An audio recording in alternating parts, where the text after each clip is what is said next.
This chapter did literally nothing to break the fall of last week's chapter where Irene killed herself. There was no foreshadowing, no explanation. It was just that Irene loved her daughter and she did what she did after nearly killing her daughter with a fucking meteor. And it's kind of a pity because there could have been something that HIRO implemented in this week's chapter to make us accept what happened in last week's chapter more, but it didn't do that at all. We were left with a bitter taste in our mouth, and this chapter did literally nothing to wash that taste away. It just said accept that shit and move on because nothing's going to change. Now, Irene dies in this week's chapter at the beginning, and this would have been the perfect time to capitalize on that tragedy. Again, it was just executed very badly, but it had potential, right? It's very sad the fact that Irene killed herself, but how is she gonna do that after trying to kill all of her friends, sending a fucking meteor down to the ground, going in dragon form, slapping Edisa, breaking her bones? It makes no sense, right? It's not executed properly. So if they took this time and this week's chapter to explain the events of last week's chapter and Irene killing herself,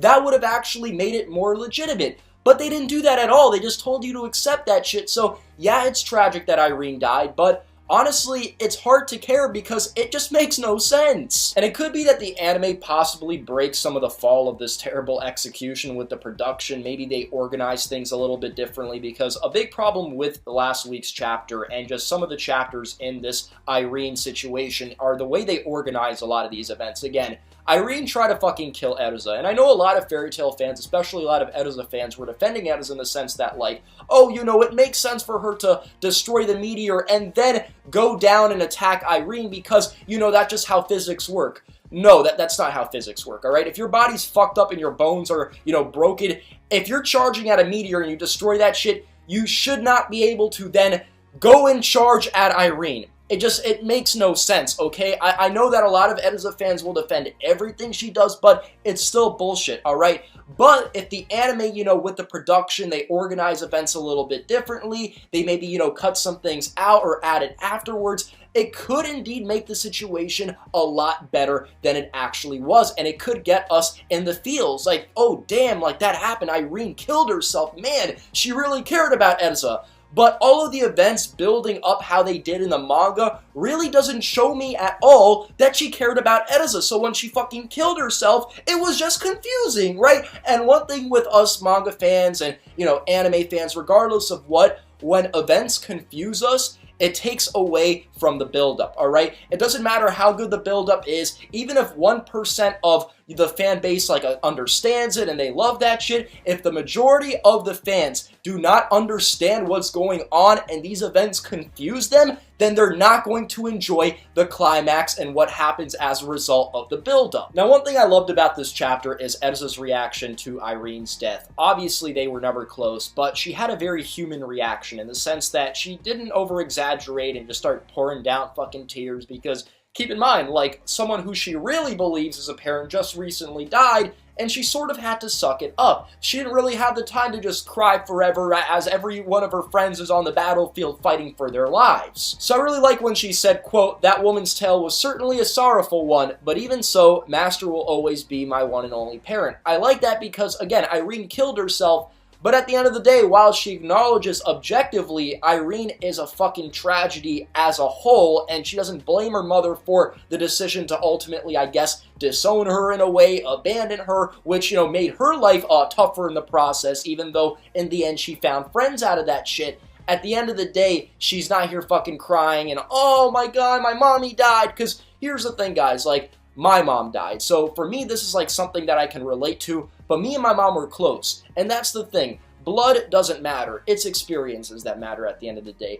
If you have shitty parents, you have shitty parents. Now, if your parents are loving, that's a plus, right? But not everyone has loving parents. Edisa's parents were not loving, specifically her mom. So in that case, for her to just cry and like, oh man, it wouldn't be realistic because at the end of the day, her mom abandoned her. Her mom was really never a mom to her. However, if her mom was a loving mother, if her mother was a real mother to her in her life, then of course she would be crying her eyes out because to a child, the mother is usually the most important. Now, we cut to the entire Natsu situation, and I only really want to cover this briefly because it didn't make me happy at all, guys. Like, seeing Igneel tell Natsu that, like, he has to choose between being a dragon or a demon, and then for Natsu to just be like, I don't want to be either of them because that's not what I am. I'm human, so I want to remain a human, and I've got the will to remain a human being because I'm Natsu. And then that makes him fucking wake up, and that makes him see Lucy naked, and, you know, Happy is just hugging him out of relief and shit. You know, the old bitch Polyushka revives, and she replies how great this shit is, and then by the end of the chapter, Natsu's preparing for battle against, you know, Zedif and Acnologia. Like, I like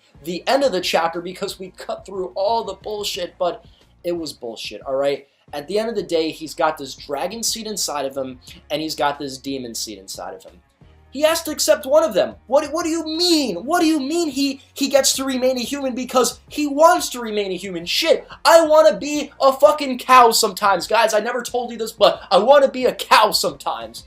And I can't be a cow even if I wanted to. I could even go get surgery to become a cow. I am still biologically a human being. And I know it's not exactly the same thing because, you know, at the end of the day, guys, I guess it's, you know, something that he has to question inside of his heart. He's got these, you know, two things inside of him, and I guess a big part of it is they're playing on the mental state and, you know, kind of cleansing the body through making some, like, conscious decision or subconscious decision, but still, like, at the end of the day, he's got that demon seed inside of him. Zedif was playing on that shit throughout the entire series. He was quite certain that Natsu was going to turn a new leaf and become a demon.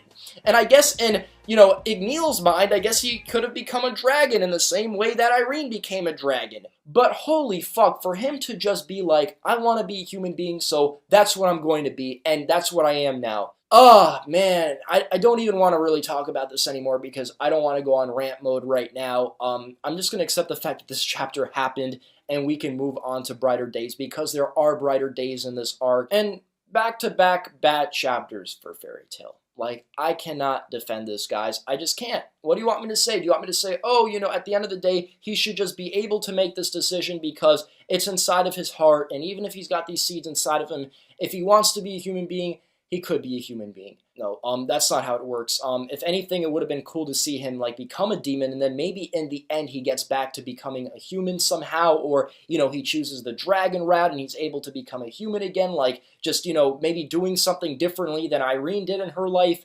I don't know how it would have happened, right? If HIRO really wanted to, he could have written that shit in.